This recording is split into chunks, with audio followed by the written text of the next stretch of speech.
Urban Empire is a new take on city building games.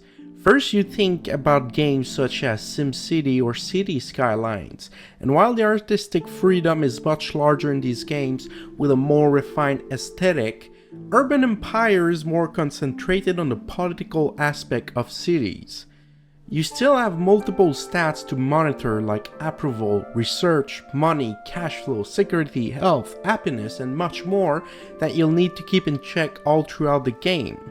The layout system for grids is much more simple and excessively less complex, and there are a limited number of buildings that you can actually lay down, but unlike other city builder games, every action you undertake needs approval of the local parliament system.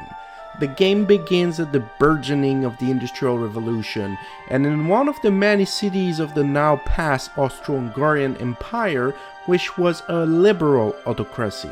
Sounds like an oxymoron, but it isn't. The political gamut of the Austro-Hungarian liberal autocracy is that while the leaders were appointed, most of the representatives discussing and allowing changes were elected. In the game, the city council is individual with distinctive ambitions and goals. They will split amongst multiple parties with their own vision for the city. Whenever an edict is proposed for any change from the simple rezoning to the increase of taxation, you will have to execute a vote. You proceed to plead, demand, or threaten each party to sway them in your favor for the vote.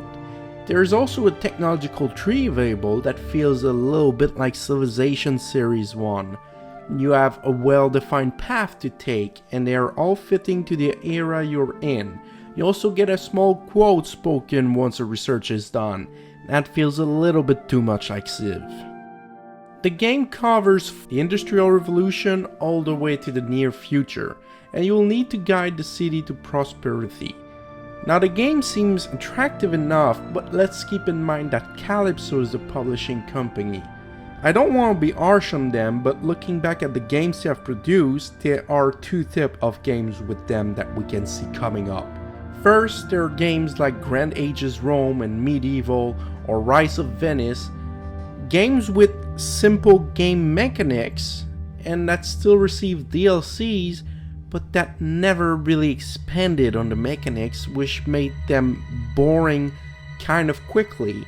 And judging from what we have right now of Urban Empires, I am afraid we may be heading this direction. But there's also another direction that Kalypso seems to have taken fond of lately, and it is the one of Tropico 5, or should I say Tropico DLC-tator. As you can see, there has been way too many DLCs with this game, and once again the core gameplay changes but stays the same, and it just feels like spending money for very little increase of value. But this is a short preview of the game. Don't be afraid, I will have a full review that will come out in due time after the game release. So make sure to hit the subscribe button to not miss that. And see you next time.